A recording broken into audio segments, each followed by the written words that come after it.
A continuación, en el ámbito económico, presentamos a la doctora María del Mar Ballesteros, doctora en Economía Aplicada de la Universidad Rey Juan Carlos, académica internacional, economista de la Universidad Complutense de Madrid y máster en Economía y Dirección de Empresas de la ISE Harvard Business de Barcelona. Suma a su destacada trayectoria su participación como consultora de empresas de la red Business Madrid Más. Hoy, en el 7º Encuentro Internacional de Académicas Sin Fronteras, desde Madrid, España, nos presenta el tema El entorno económico pospandemia, una perspectiva global desde la visión europea. La presentación que yo les voy a hacer trata del entorno económico pospandemia a que nos enfrentamos a partir de ahora y yo les voy a presentar una visión desde la perspectiva europea.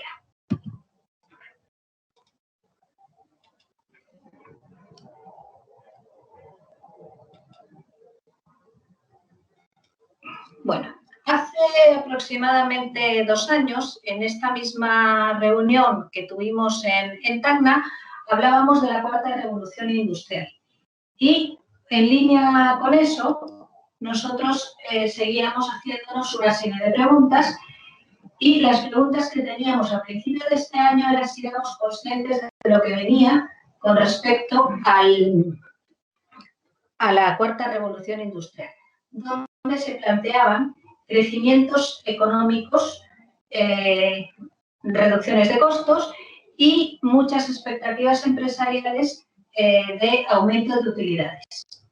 A la vez de eso, también se planteaba que debido a la cuarta revolución industrial, todo lo que tenía que estar relacionado con las nuevas tecnologías nos arrojaban una estimación de pérdidas de 800 millones de puestos de trabajo operativos tradicionales. Es decir, los puestos de trabajo más tradicionales o más operativos, en muchos casos se van a sustituir por máquinas, por tecnología.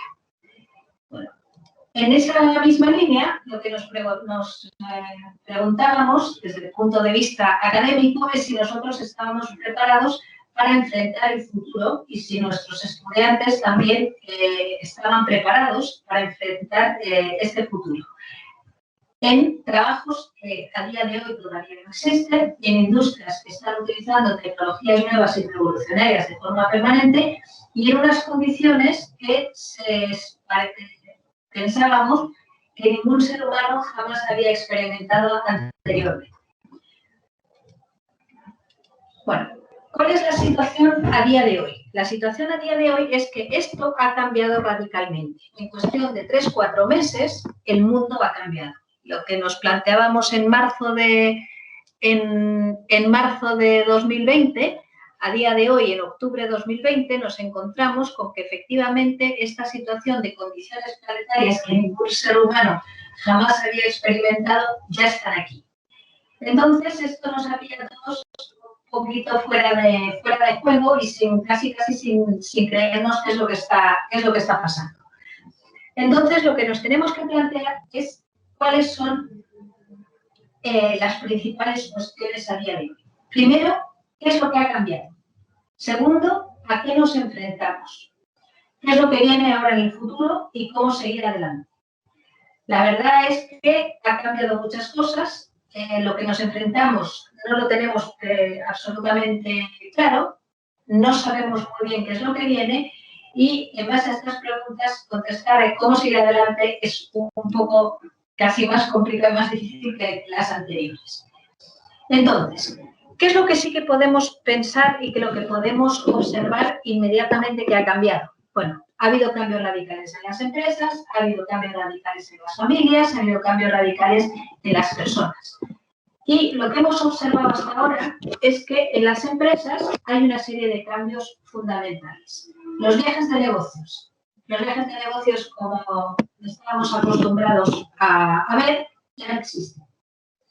La mayoría de la gente puede viajar por negocios, pero nadie quiere reunirse en viajes de negocios. Entonces, muchos de estos reuniones o viajes de negocios se han sustituido por el teletrabajo, videoconferencias, reuniones a distancia, etc. Además de eso, bueno, el teletrabajo está asociado también no solamente a los viajes o reuniones de negocios, sino a la forma de plantear el trabajo en las empresas. Las personas ya no van a la oficina o van lo menos posible a la oficina, y el teletrabajo o el trabajo a distancia o el trabajo desde la casa, como lo queramos llamar, ha cobrado una relevancia fundamental.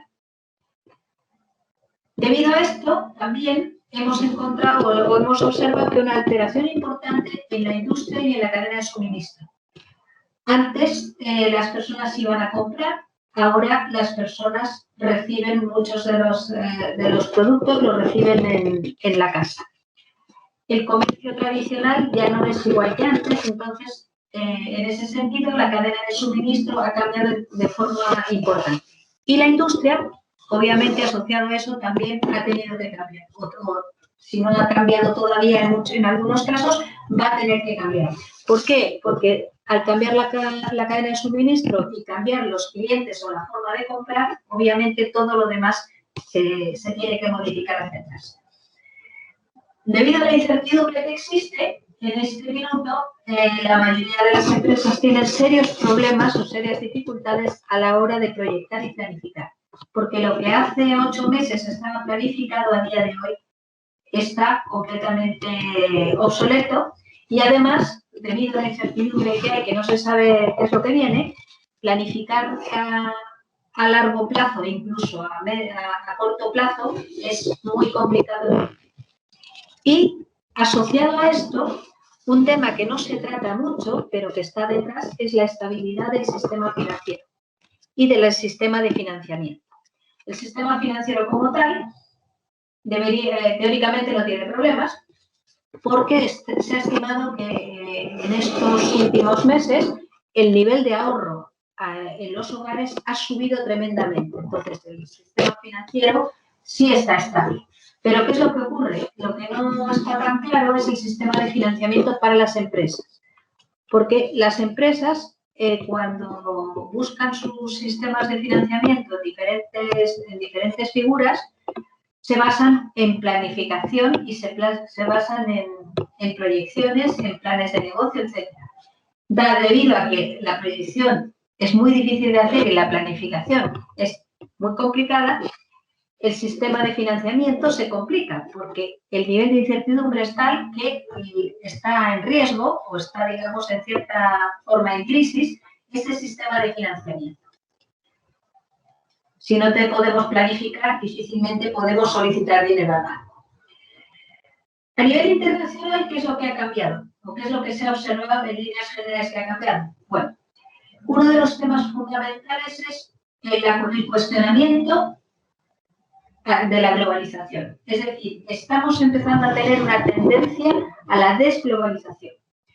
Muchas empresas que tenían sus intereses económicos o sus cadenas de producción o sus sistemas productivos en China, o sus inversiones productivas en China, las están retirando y las están volviendo a sus países de origen, independientemente si son más caros o no. Pero la seguridad y la salud ahora mismo están cobrando importancia cada vez más grande. Otro tema importante que se ha detectado, lo que se ha observado, son la necesidad de tener estrategias comunes de cooperación internacional. La pandemia ya nos creó un tema de un país. Al principio todo el mundo pensaba, bueno, China y todo el mundo bloqueó China. Pero a la hora de la verdad, a día de hoy, la situación ya no es así. Se han dado cuenta o nos hemos dado cuenta que las estrategias tienen que ser comunes y tienen que ser de cooperación internacional. ¿Por qué? Porque vivimos en un mundo internacional, los productos circulan entre distintos países y además las personas viven en diferentes países. La migración es una situación real absolutamente clara y a día de hoy no se concibe un mundo sin relaciones internacionales. Entonces, la pandemia además está pasando de unos países a otros. Entonces, la cooperación internacional es fundamental. Y en vista de las circunstancias, el rol del Estado, la intervención del Estado está cobrando un protagonismo fundamental. Es decir, la cooperación internacional no es a nivel privado, sino que es a nivel público y a nivel público y privado. Entonces, hay distintos cuestionamientos y hay personas que están diciendo que todas, o que están planteando, que este fortalecimiento del rol del Estado, tomando decisiones de confinamiento, tomando decisiones de restringir la movilidad de las personas, restringir viajes, restringir relaciones comerciales, está amenazando la democracia. ¿Es cierto o no? Bueno, eso es un tema que yo no me voy a pronunciar, pero sí que hay, digamos, distintas teorías sobre que en la situación actual se está amenazando la democracia. Gente cuando dice que no puede salir de casa, apelan a sus derechos fundamentales. Cuando no puede viajar de un país a otro, apelan también a sus derechos fundamentales y a sus libertades democráticas. Bueno, entonces, en base a eso, hay teorías que dicen que esto está amenazando la democracia. Lo que sí que está claro es que se está replanteando el modelo de libre mercado.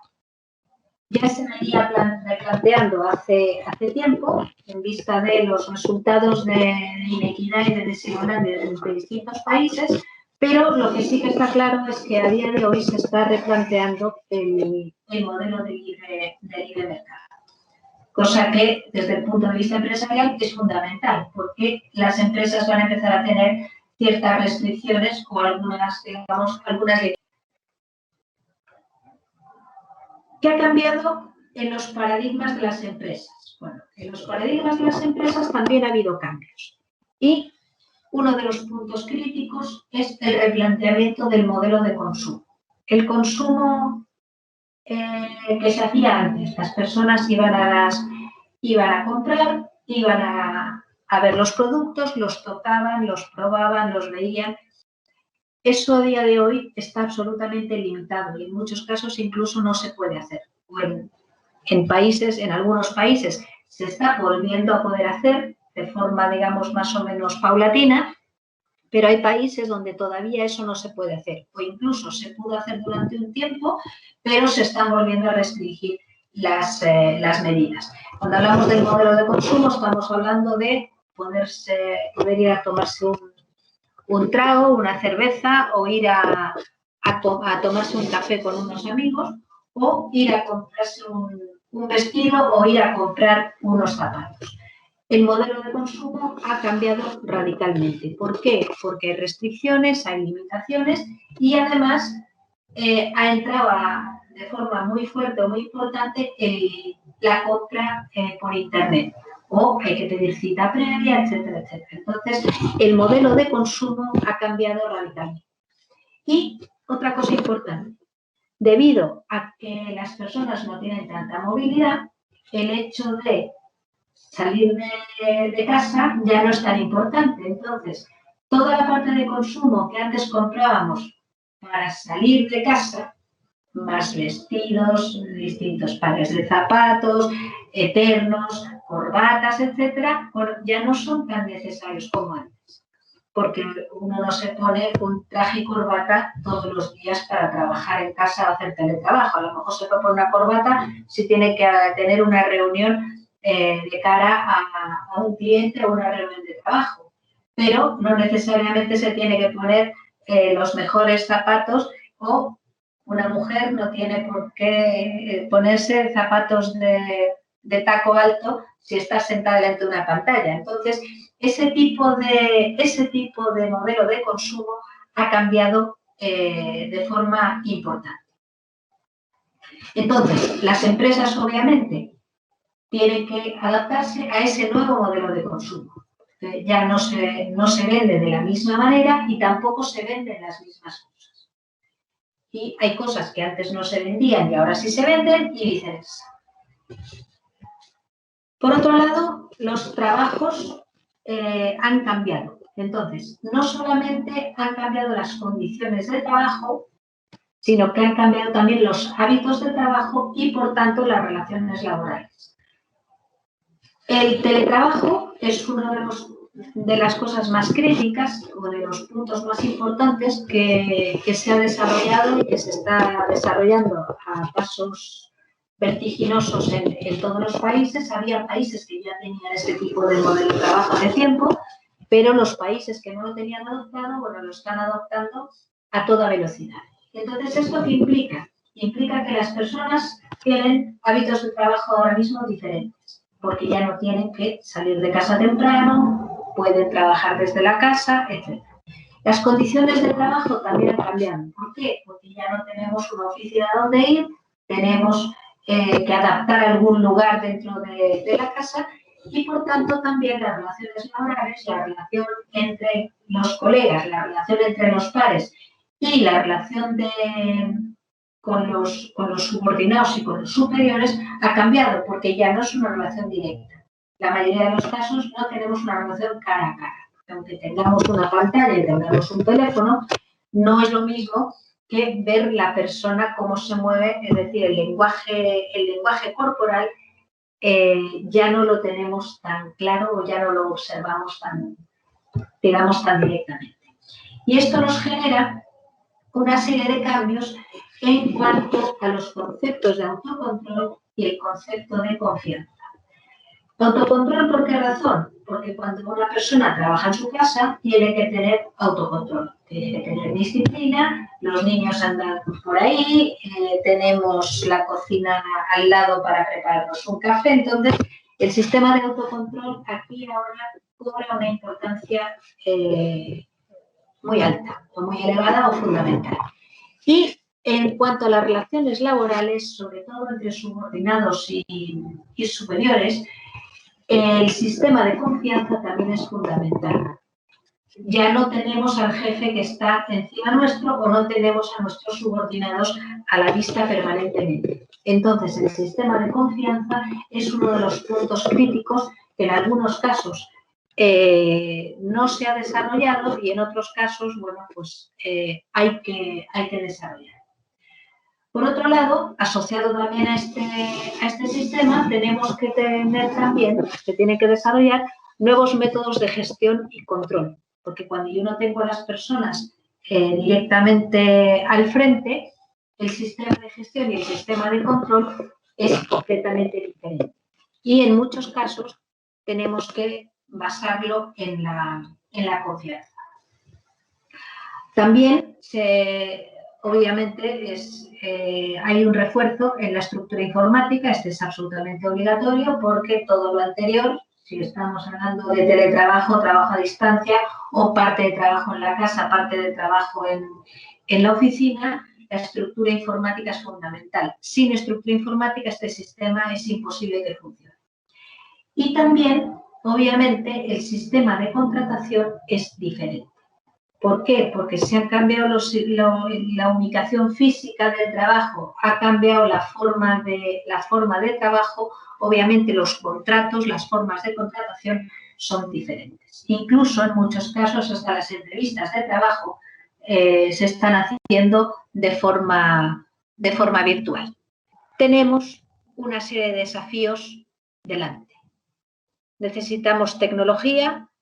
Tenemos un problema de aumento del desempleo, tenemos nuevos perfiles de empleados, hay una incertidumbre en todos los aspectos, en todos los ámbitos, porque no sabemos lo que va a pasar, no sabemos cómo lo vamos a financiar, etc. Tenemos nuevos sistemas de trabajo, tenemos un sistema escolar distinto, hábitos de consumo diferentes, tenemos un Estado que ahora está regulando más y está interviniendo más. Tenemos una cooperación internacional, pero a nivel económico. La cooperación social prácticamente ha desaparecido. Todo el mundo se ha olvidado de las ayudas sociales, de las ayudas humanitarias que hasta hace poco estaban en primer plano. A día de hoy todo el mundo se está dedicando a las pandemias y a resolver las vacunas y a buscar distintas soluciones económicas, pero la cooperación social y la ayuda humanitaria internacional se han dejado abandonadas. Y no podemos olvidarnos que tenemos una amenaza latente de nuevas pandemias y que el sistema de financiación, cuando tenemos incertidumbre, empieza a no ser un sistema seguro. No porque no exista el dinero, sino porque conseguir financiación cada vez se hace más complicada. Entonces, el panorama que hay por delante es bastante complejo y tendremos que ver cómo podemos resolverlo. Pero a día de hoy tenemos un montón de desafíos, un montón de incertidumbre por delante y no hay una visión clara de a dónde podemos llegar, pero sobre todo en qué plazo. Por eso la dificultad de poder proyectar y de poder planificar, porque en el fondo nadie sabe cuál es el horizonte a partir del cual se puede ver una solución o se puede ver, digamos, un atisbo de solución.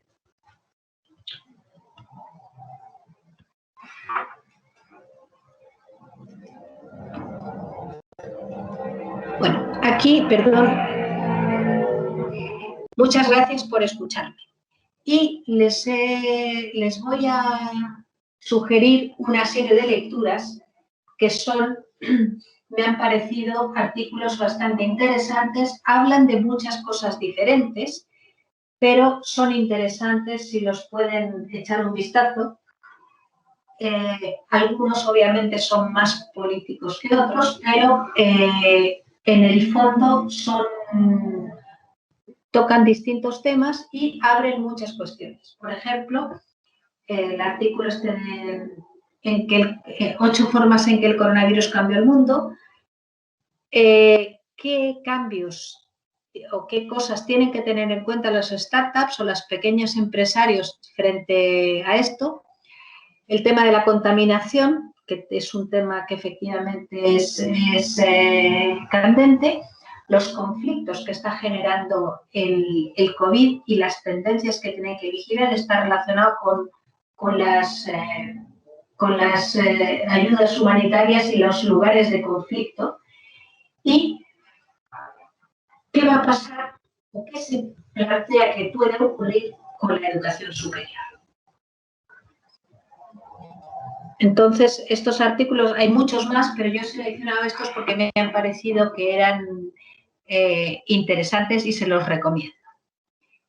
Bueno, muchas gracias y cualquier duda o consulta estoy a su disposición.